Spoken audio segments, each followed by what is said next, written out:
an artist with a fascination for old trucks. A certainly odd combo, but for Brenda Swenson, her old trucks became a pivotal force in finding her creative voice. Her story will inspire you to believe in your gifts, to embrace a negative voice, and use it to work in your favor. She is a force in the art world as an artist, teacher, juror, and respected practitioner of watercolor, evidenced by the countless recognition and exhibits under her belt. Want to learn more? Then tune in as we dive into the basic essentials to get you started in sketching, the secret to finding your own style, why light is an important element for your painting, finding art and beauty in imperfections, pressing the reset button to establish focus, and the art of illustrated journal. If you want to be part of the conversation, then send in your questions and topics you want us to cover to hello@etcherlab.com. Hey, this is Jessie from Etcher. We believe in your power to create, so we invited artists from all around the globe to inspire you to keep on creating. Join us in this journey and let's celebrate creativity.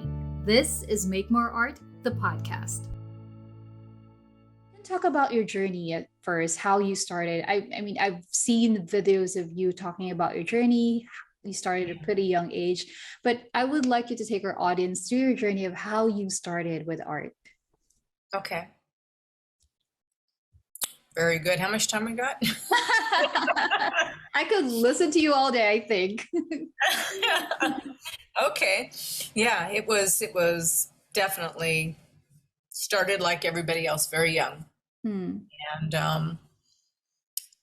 yeah, I don't know if you want me to go into it now or just wait, but it was a journey, I think, like many children have, that they love art, that there's something that just resonated in them. And I knew in me that when I painted or I drew, there was something special that existed in me.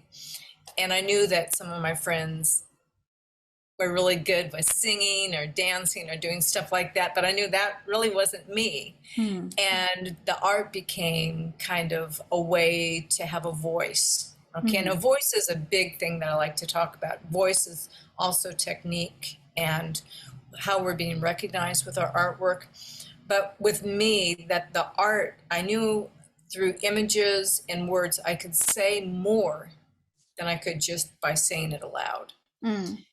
And it wasn't until I was about maybe 8 years old that I realized for the first time that you could actually have a career as an artist.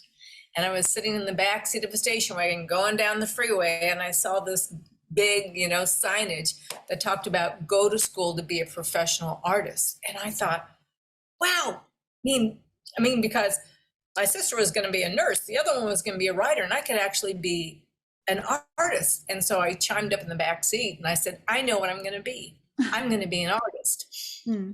And a step parent turned around and looked at me and said, that's much too difficult, Brenda, find something else. And so then I kind of went, wow, the one thing in me that's special isn't good enough. So it kind of got put aside. And so I just, I did it in school and stuff and I loved it, but I just kind of lost that gold to me, that was what made me special.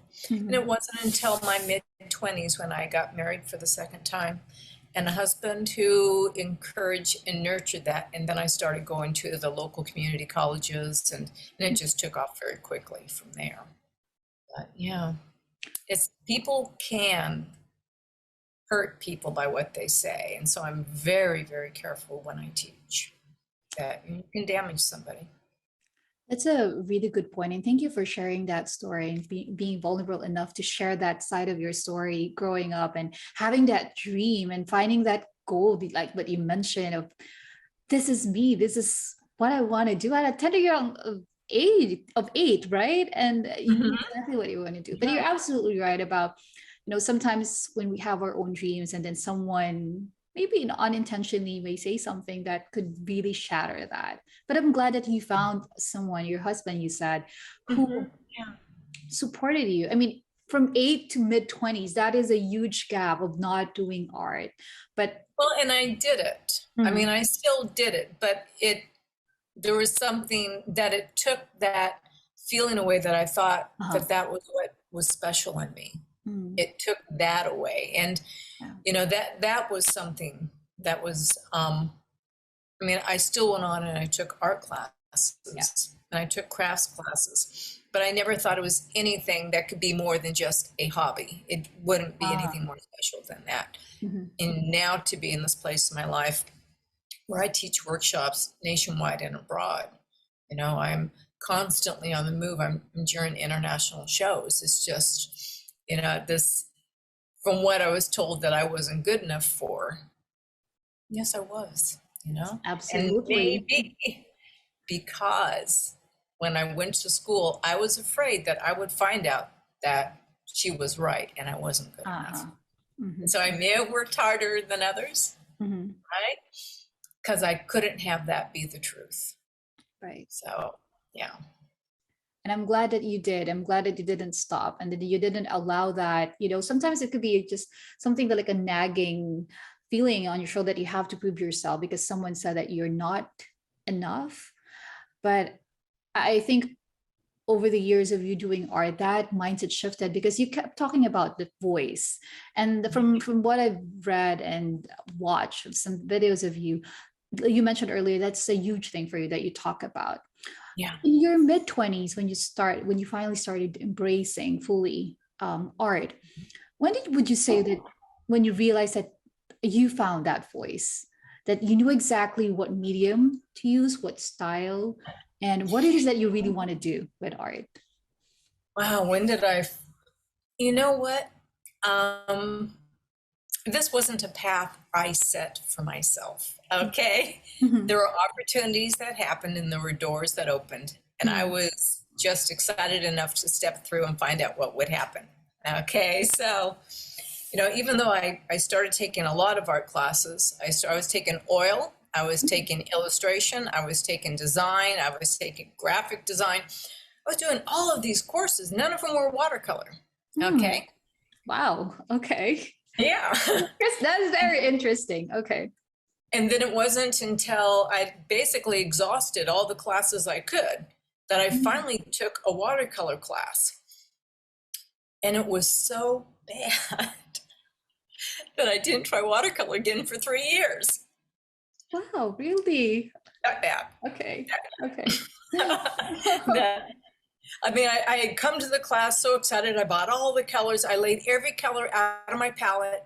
And the teacher was this was her social group, and she had all of her friends in there that she was visiting with. Didn't say anything to me. Mm. And when the class was over, I went into the kitchen to clean up my palette. Coming from the acrylic background, I washed all the paint off my palette. And she walks up behind me and she yells, she said, "What are you doing?" And I like, okay, obviously it's not right. What I was doing was wrong. Mm. So, I mean, and she just wasn't much more of a motivator. I mean, she was there for her social element and she really wasn't serious about teaching. Mm. So, took a few more years. Then I was taking other art classes, but when I found a watercolor teacher, I fell in love with her. Her name was Verna Wells. Mm. She was just a little terror with high-heeled boots and very blonde hair. She was probably about yay tall to me and a little fighting Irish. She was just a little terror of the college, and I loved her. Mm. And she saw something in me, and I wanted to be as good as she said I was. So that, I find that's powerful, is when somebody believes in you, you Mhm. want to rise to that. And I think that is what a really good teacher is. So just took a lot of classes with her. When I had not exhausted, I mean, she and I were friends for a long time after that. Mhm. Must have taken her classes for 3 years at the community college. Oh, wow. So as independent studies. Mhm. But through that class, I met people that said, "Do you ever go to these art club meetings?" And I thought, "The what? Oh. There's meetings?" Uh-huh. And then that just took me right into this world of being surrounded by other painters, Mhm. sketchers. And it was like I found my people. It Right. was like we all spoke the same language. Mhm. it's really neat. So that in itself took me into instantly being, I was on the board of Watercolor West, which we had talked about, being a master Mhm. painter there. Shortly after that, I was on the board of the National Watercolor Society as the exhibition director. I mean, I got so involved, and I was on 3 boards at once where I was just over involved, right? Huh? And I still had kids, they were in elementary school, and I had all of this going on. So, I did my time, and then I had to kind of step back, Mm. because if you're so busy doing for others, then you're not taking care of what you need to do. And I needed to paint. Yeah. I needed to feed this spirit, and so, and it didn't take very long that I was being invited to start teaching, and scared me to death. First day that I did a live demo, I thought I was going to throw up. I Mm. was so afraid. Mhm. It's and even now, every time that I get up to do a live demo, I have that nervousness. Not as bad, but I know that it's adrenaline, and the adrenaline is now my friend, because it makes me sharp. It makes me to be right on. Okay. So after like 20 years of teaching live, I've figured out that how to channel that energy, kind of be able to push it down Mhm. and use it, because adrenaline, many professional speakers will say, when you stop getting nervous, it's time to stop speaking, because you've lost it. You no longer have that heart. So I love it. I use it to my advantage. Mhm. And yeah, so it's okay to have those nerves. It's part of being human. A lot of good points in what you shared, Brenda. First off, was that you found a network. I think that really helped you to pursue and embrace art more. And you've worn different hats into the art world. You mentioned being part of sitting in the board of directors for several years, 3 at a time, while Yeah. juggling kids at the same time. Yeah. And then, but eventually taking the step back, knowing that I want to do something for myself, I want to feed that desire to paint. And then you started teaching. And did you say 20 years of teaching? Yeah. Wow. That's So I've been, and when you started out, they're mostly just local. They're small groups, and they're and that's where you start. You have to build up your craft. And what I did is that I developed a way of teaching that I wish somebody would have taught me, to say it, to show it, and then to do it. So if you go through the process of I do, you do, we do, I do, you do, we do, and we're not all doing the same painting, but what it is that painting is a very complex thing when you're thinking of everything that's going on. And you need to give people enough time to process the chunks as they come to them. Otherwise, they're just mimicking you, and they're not knowing why they're doing what they're doing. Yeah. So I love to teach. Yeah. Say, show, and do. I think that Yeah. those are the 3 things that I picked up. The point that you made about you managed to create this teaching style wherein you position yourself as someone who is learning as well. I think that's a huge factor as to how you develop your teaching style. And wow, 20 years, right? When the pandemic hit, and I mean, you've done a lot of like face to face. How did you transition that? Because doing face to face definitely is so different from virtual workshops or teaching. How did you transition to I that? don't teach virtually. You don't. Yeah, I don't teach virtually. No. Mhm. Now to this point, okay, to this point where the release of my new video, there's a mentorship program that will be live. Okay. Component of that. But up to this point, there was so many things going on, and not to be, I knew that I could either, I mean, there was like this bandwagon of everybody was getting online, everybody was teaching, and not everybody should have been teaching, okay? I've spent a long time honing my craft, and I know that when I am standing next to a person, when I am doing something, I can look in their eyes and I know whether or not they really understand what I'm saying. Mm. I can walk around, I can look at the shine on their paper. I can see how much paint is going on that brush. That is that is how I like to teach. I would rather teach to 3 than to teach to 50 live on Zoom. It's for me, it is that human connection. It's not the masses, okay? It's a totally different. The reason that I do it is that it fills something in me Mm. that I need to be giving to others. And yeah, the money, of course. I mean, we need money to live. We need to pay our rent. But I chose to step back and not Mm. teach online. Mm. It was a very, very conscious decision. And I was contacted by a lot of people, a Mm. lot of people. And I was even, you need to do this for us, Brenda. And I'm like, I've got to take care of me right now. And during the time of the pandemic, I mean, we lost 3 parents, not to COVID, but to older age. And Mm. so I had my family that I needed to be focusing on during this time. Mm.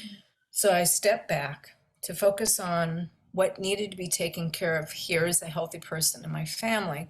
But also I used the time, and this was really valuable, is that I went through all of my curriculum. I teach sketching, Mm. illustrated journal, negative painting, and plein air painting. Mm. Okay.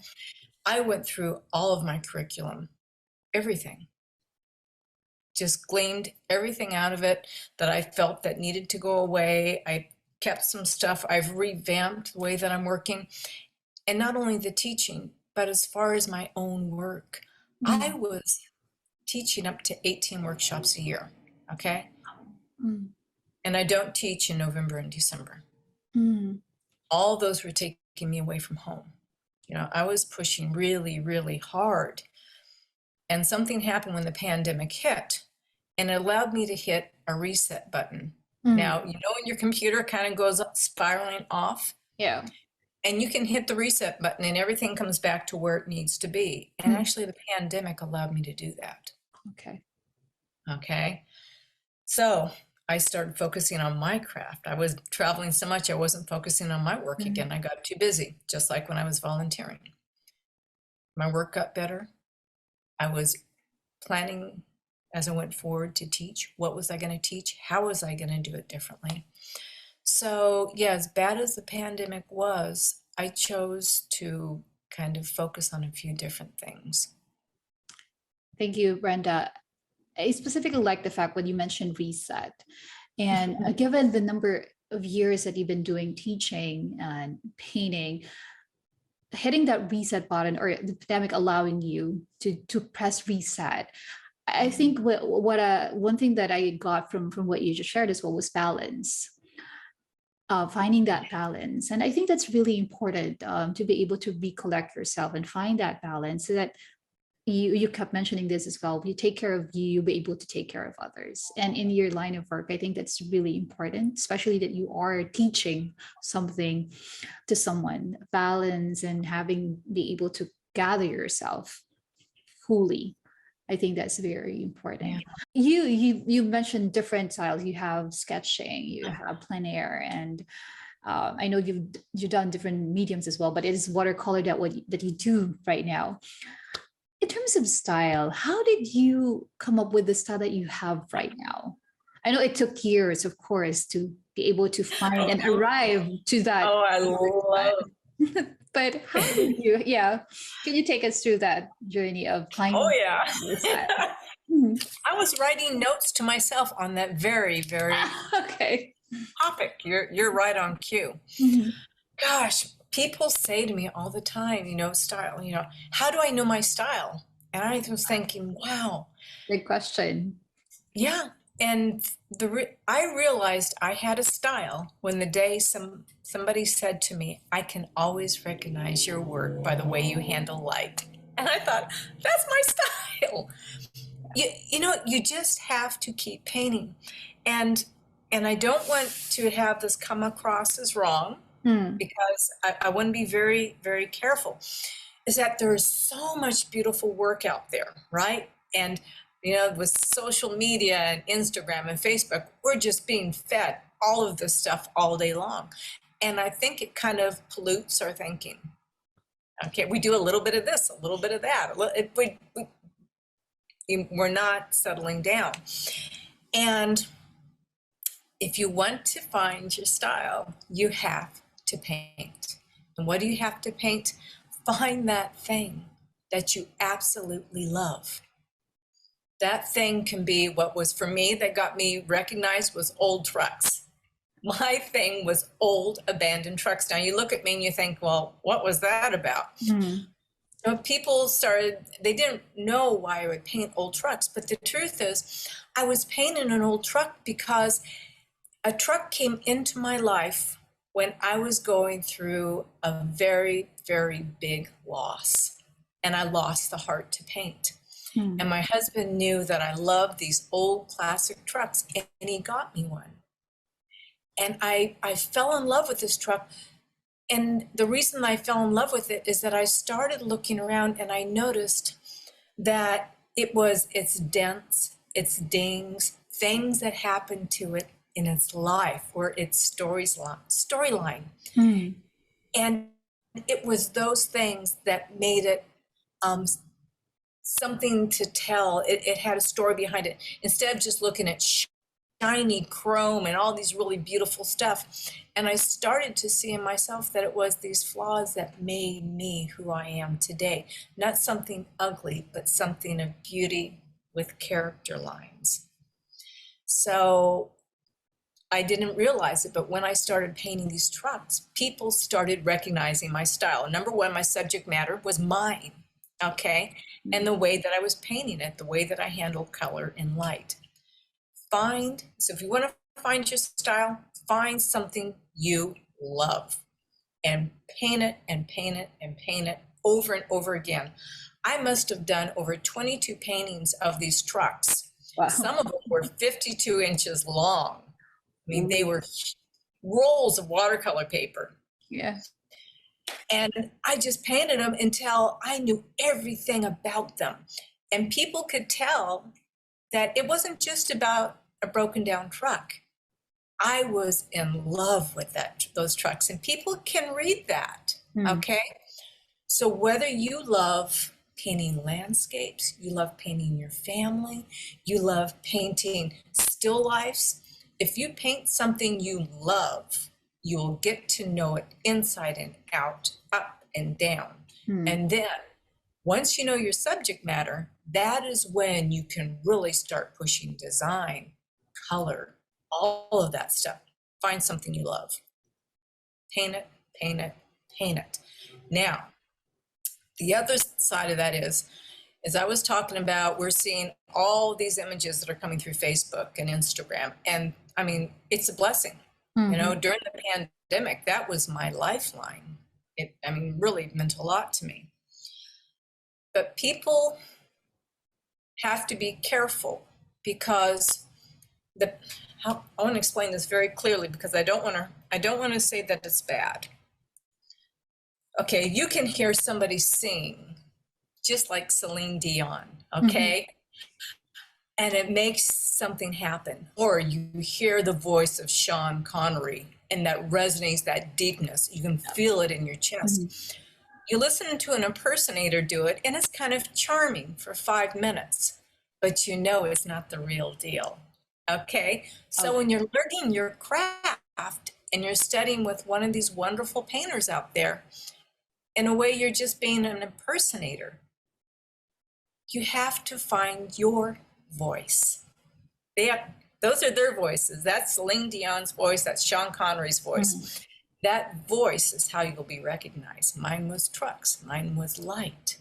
So that's how you find your style.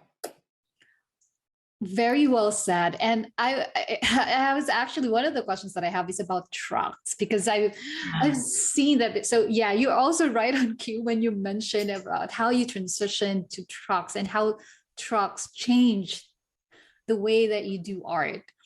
And specifically when you said that you have to paint what you love. it's a very good starting point. And then you mentioned how many did you, and then huge paintings, right, of trucks. Also the symbolism of, Yeah. the story behind the dents, the rust, in the video that I've seen, you talked about trucks. I love how it's so visually pleasing to hear you talk about trucks and how you morph them into an art piece.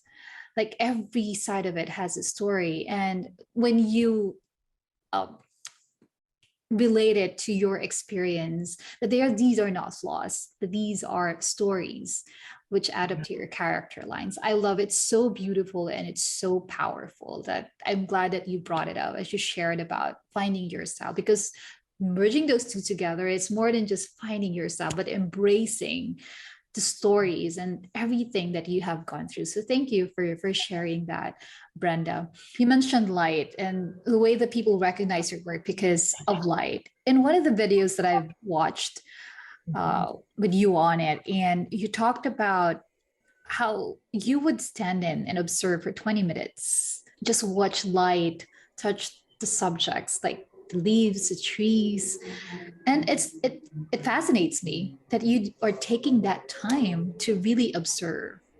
Can you take us through how you start, especially with plein air, your Yeah. process when you do that, aside from sitting in and observing for 20 minutes? Oh yeah. Oh yeah. Just to walk around and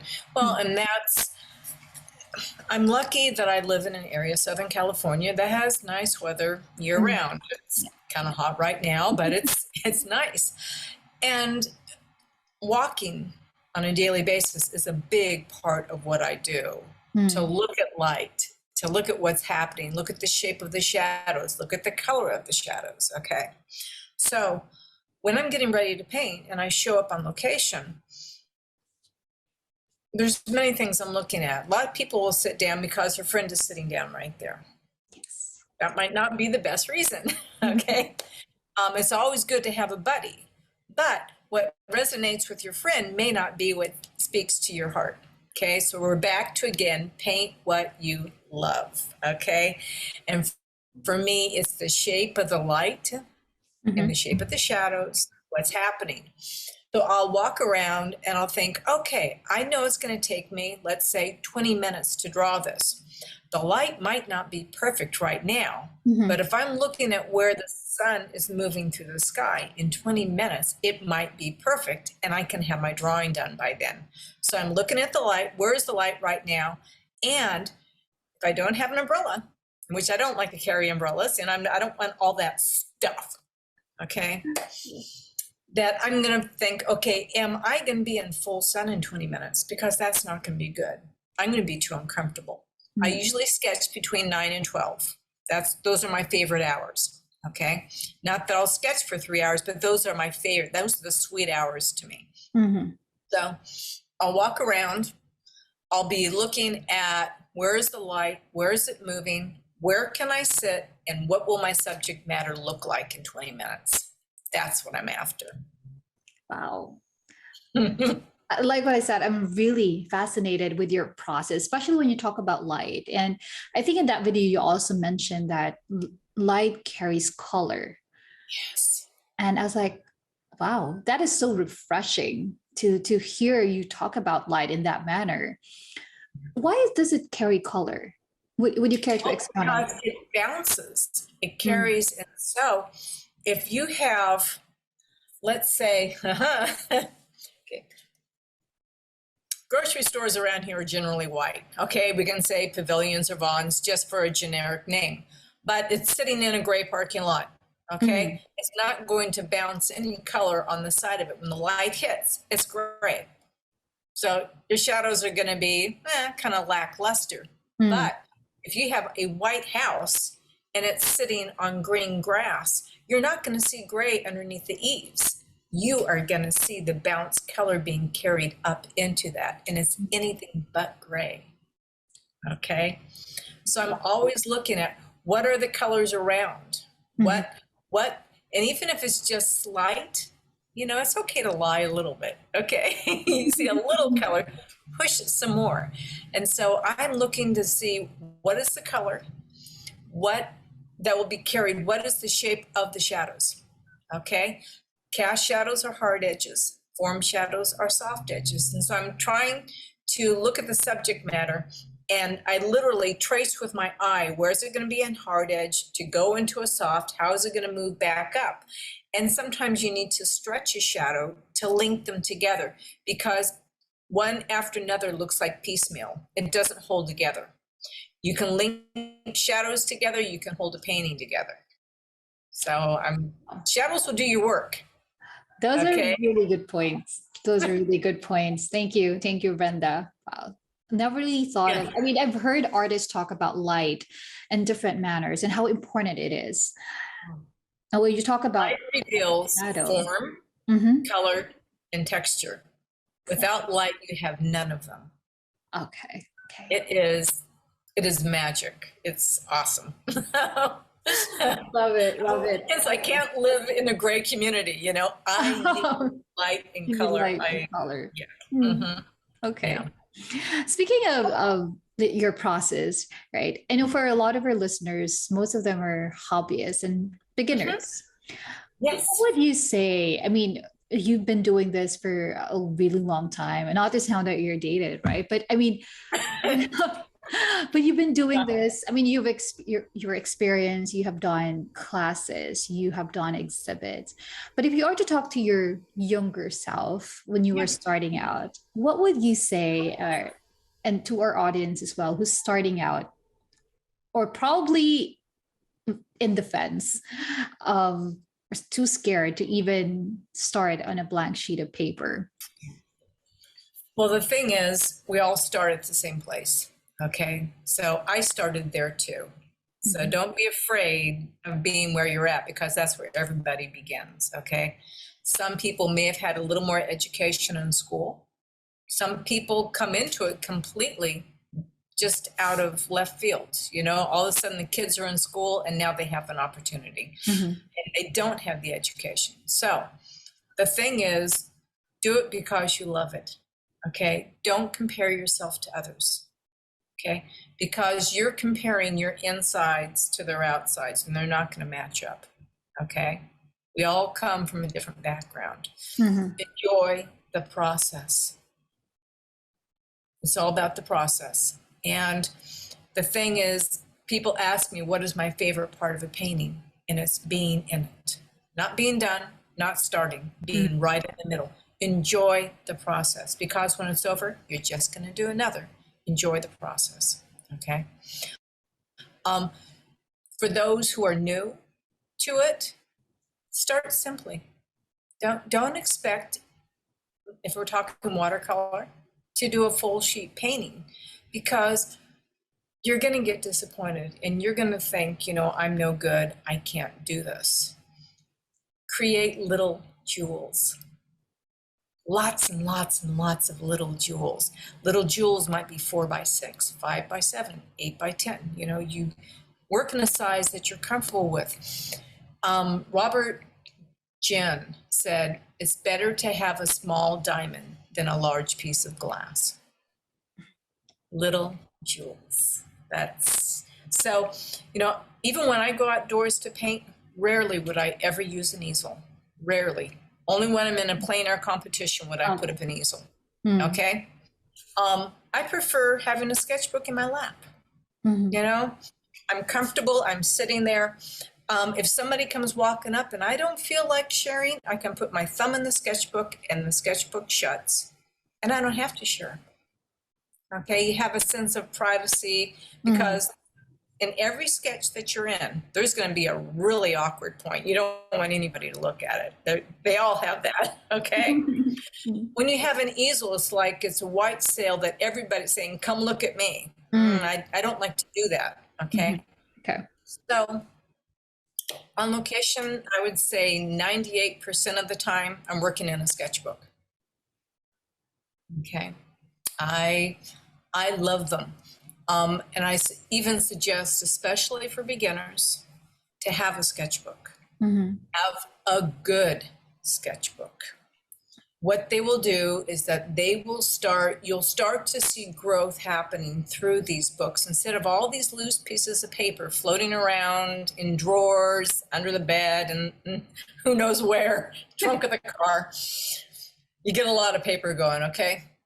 But if you start to look at these sketchbooks over time, you can really look back and you can see your progress. That will give you satisfaction.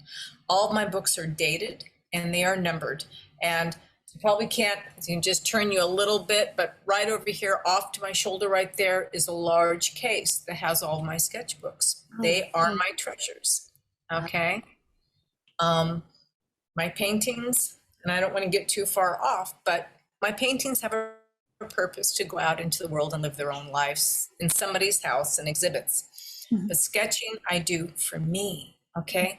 And I really want your listeners to think about that, how important it is to do it for you, not to perform to somebody else's expectation, not to decorate your sister's wall, not to get your mother's approval. This is what you do for you, okay? That's where you grow. And so if you want to get better, little jewels, paint for yourself and paint what you love. You don't need expensive supplies, but you need, best way I can say is that you don't need expensive supplies, that you need every paint that's out there, you need every pen that's out there. You have a couple good brushes, a couple good pens, a pencil. I mean, it can be very small. You don't need it all. I mean, I've got this lovely space and I love it. Okay, I fill it full of all my stuff and I love my art supplies. But some of my best paintings have happened outdoors when everything I have is in a little bag and that's it. It's not your supplies, it's what's happening up here in your head that make a great painting. Beautifully said. And wow, those are really good and golden nuggets, Brenda. Especially starting, I mean, two things as well that I pick up, being in the moment, enjoying the process, and starting with a sketchbook. I mean, for seasonal artists such as yourself, I would imagine that you have like canvases and that you always paint these huge paintings.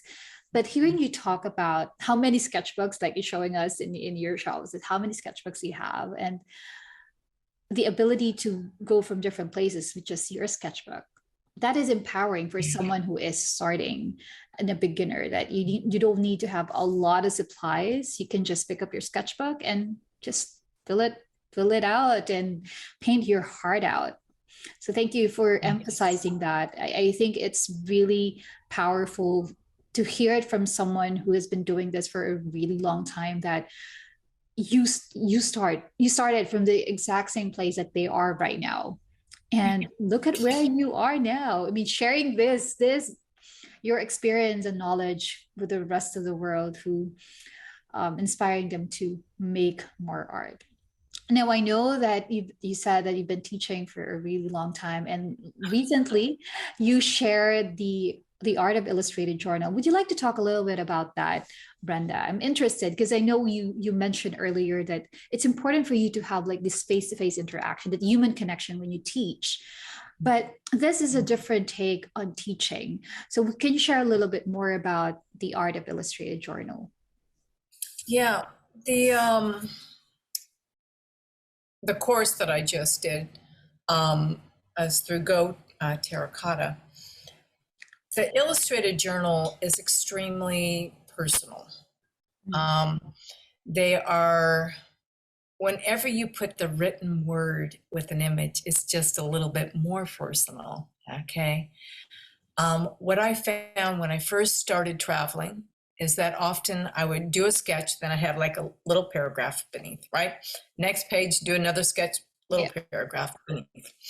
And then I started to find that art and words create a bigger form of art together. That when the image alone doesn't tell the entire story, when you add words, all of a sudden you have a bigger story that didn't exist before. Sometimes we need those words. So taking the words, but now making them an art form, okay?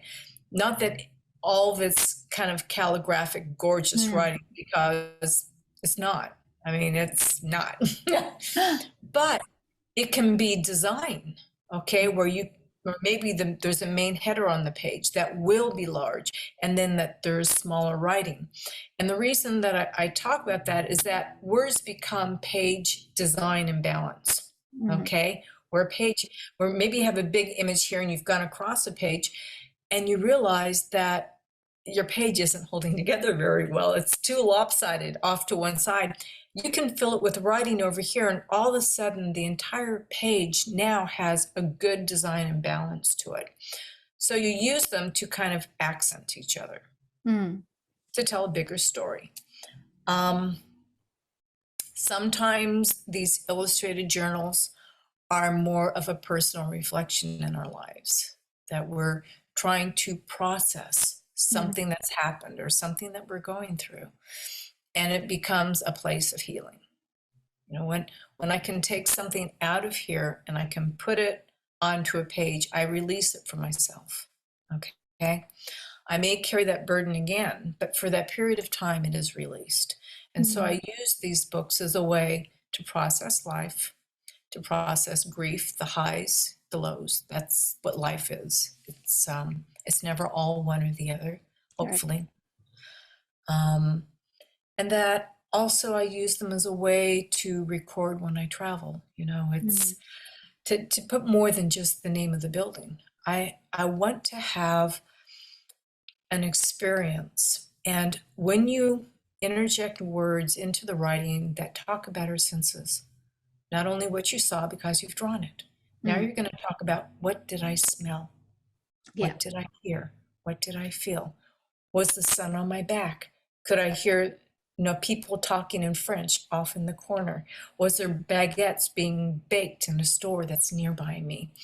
And whenever you write down things that include senses, you will return to that moment quicker than you ever can from a photograph. You are there. Especially smell and taste. Those are the strongest direct links to our memory bank of all of our senses, stronger than vision. Okay, so writing things about our senses, and they are really kind of an important part. So, I like to use this course as a way to be able to talk about this, because I know some people, because they can't travel, they don't want to travel, or they have issues that they can't, okay? That at least I'm providing something on an educational level that's available to everybody. Some will be in my workshops, and have a video. But it's nice that I've been able to kind of reach out in a way that I wasn't before. And I knew that this whole thing, an illustrated journal, would be very personal. And I had to be in the right place in my life. Not that I wasn't going into anything deep during this. I'm talking more about technique. But, I kind of got to be at a good place. I don't want to be on an emotional level. Yes. So this course is available on your website, or is it available on Terracotta?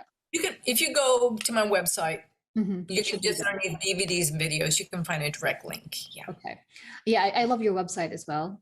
There's so many things, a lot of things that you can get there. If that the video that we talked about earlier from 9 years ago, I believe, was on there as well. And I learned so much about you by just going through your website. So we will definitely include that. And if you want to access the Art of Illustrated Journal, we can include that link into the description box of this episode, referencing back to, for someone who's starting out, I know you mentioned about not purchasing like expensive supplies, but if you are to pick supplies that you need for watercolor, what will be your go-to or your recommendation?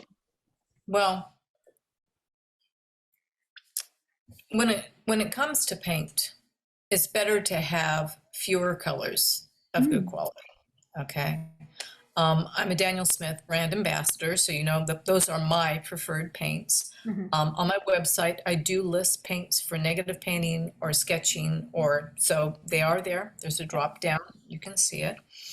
But it's just the typical, the 2 reds, the 2 blues, the 2 yellows, and a gray, you know, if you're having to use limited, okay? Mhm. Normally I have 18 colors on my palette. I love it all, okay? But you can find, even Daniel Smith has little starter palettes. Winsor Newton has it too. You can find simple little starter ones. I do recommend that you stay away from student grade. Oh, okay. Student grade paints, Winsor Newton is the Cotman, okay? Just because there's a lot of white in those. And I'm predominantly a transparent painter. For one reason, whites get you into trouble, okay? The opaque colors. Once you learn how to handle them, you're good. But in the beginning, I would not recommend that you keep a lot of opaques on your palette, okay? As far as palettes go, you can find very reasonable palettes that are not expensive, okay? Just a few, very inexpensive is like this little Heritage one. Love it. They're not expensive at all. Nice little palette, lightweight, and you'll notice down here that I put bead trays in there. I like puddles. I like big puddles of paint. So inexpensive, lightweight, keeps your paints nice and dry. Another fun little one is when you really want to go small is the one by the Art Toolkit, where I have all full pans here. I went even further and I took it and I created, so I have all of the colors I want, and these are where I can create puddles. So I have the pans for the puddles. I can do a lot with this palette. In fact, I'll show you the sketchbook of some of the works I've done with this.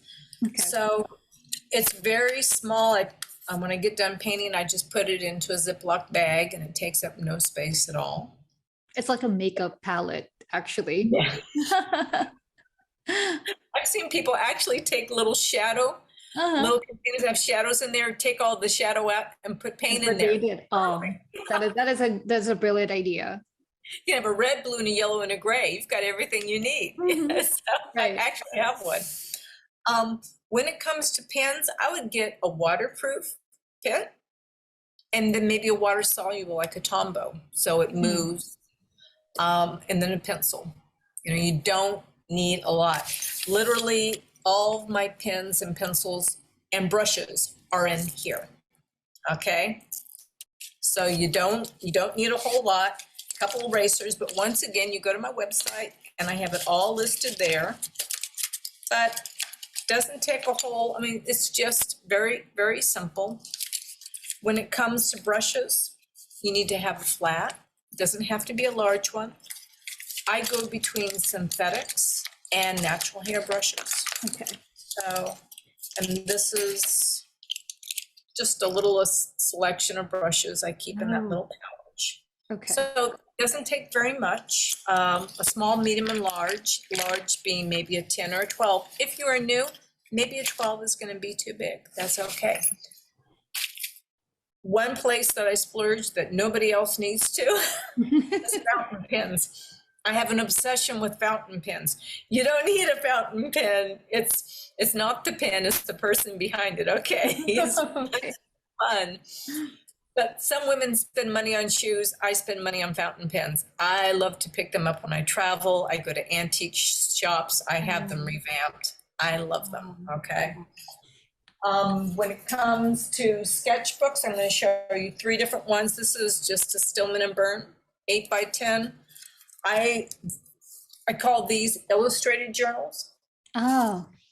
Because these will have the writing and the travel and all that fun stuff. I like that you're using both sides, and for like, I just love it when you open it and it's full. Yeah. Yeah, because on this book it becomes 8x16. It that way, and it's fun to just record multiple images in one place. So I use these when I teach, when I travel. There's a lot of writing that goes on in these pages. Okay. It looks like a storybook. Yeah. Storybook. Yeah, and it's fun because like through the trip, you know, the story's kind of revealed from beginning to end. Right. So kind of fun. The second one is a book that I make. and I make it with watercolor paper, 140 pound. And then there's also, I put pastel paper in the front of it. Okay. And then there's traditional, these books will not have any writing in them. These are my plein air books. So when I, I did say Salmon Capistrano there, but this is a sketch collage of multiple scenes one day. So there, and then the final one here was the one I referred to a minute ago. This is the Etcher Perfect Sketchbook. And that little palette that you saw me use. Oh, wow. So this is a building near my house. And so you can do a lot with a little palette. Okay. Wow. So that's Pasadena City Hall. And these are two more. There's another building near my house, the Court of Appeals, and then the bridge, excuse me, and some more of the flowers that were in the area there. So the sketchbook is just really, let me show you one more page in here. Yeah. Where you'll see a lot more writing in these books. In fact, this is the demo that I did in the recent video we were talking about. Okay. But one thing I want to kind of also share when we're talking about is that, okay, you can see this is something that I'm fascinated with, and they're the Matilla hop-hoppies, and they're very common here in Southern California. This is a study, right? And yesterday was the completion of this painting. That was from that. So that's a half a sheet watercolor. So if you are listening on this episode from Spotify or Apple Podcast, if you want to see this beautiful paintings and all the sketchbooks that Brenda has shown, better check out the YouTube video of this episode, because you will definitely love all the paintings and you will definitely get a lot from her sketchbooks. I feel like I would want to own one of your sketchbooks, because it feels like I'm reading through a story and like going through the places that you've been to. And you talked about that earlier when you said that you're there, like the memory, right? When you look at a painting, it's more than it speaks more volumes than just looking at a photograph. It brings you right into that scene. So thank you. And people make comments about, is it hard to get rid of your paintings? And what they don't realize is that every painting happens in the sketchbook first. I always have the original. Okay. So, and it's like I can do paintings again, but the original is there in those sketchbooks. That's where my real skill has been developed. So I can't emphasize sketching enough.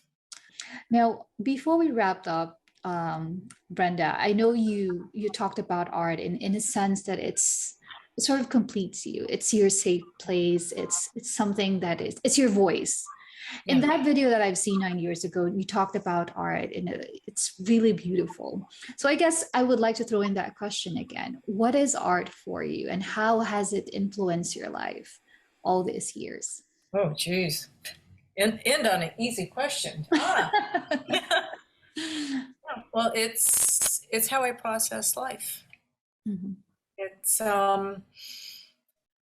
I don't mean that I feel deeper than other people on this earth. I don't mean that at all. But I think creative people have a tendency to feel the highs higher and the lows lower.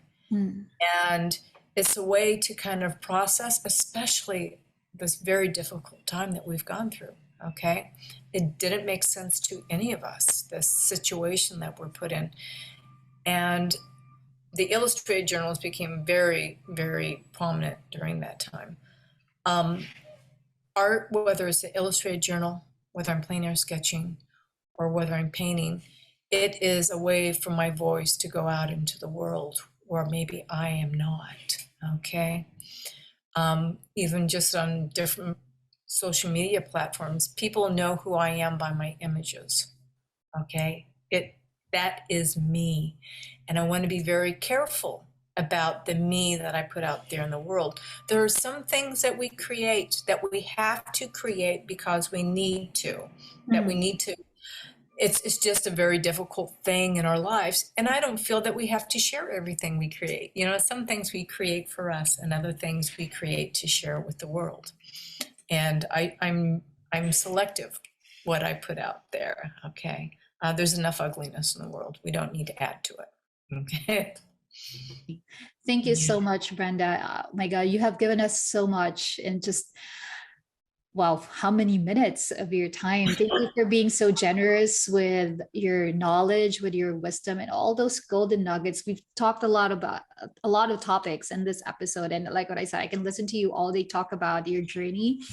I'm sure this won't be the last time that we'll be speaking. I'm gonna follow you. I'm gonna read through your website and watch out what you're gonna do next. Thank you so much for being on Make More Art and for agreeing to do this interview with me. I learned so much from you, and I'm sure our audience and those who will be subscribing to your classes will definitely learn a lot from you too.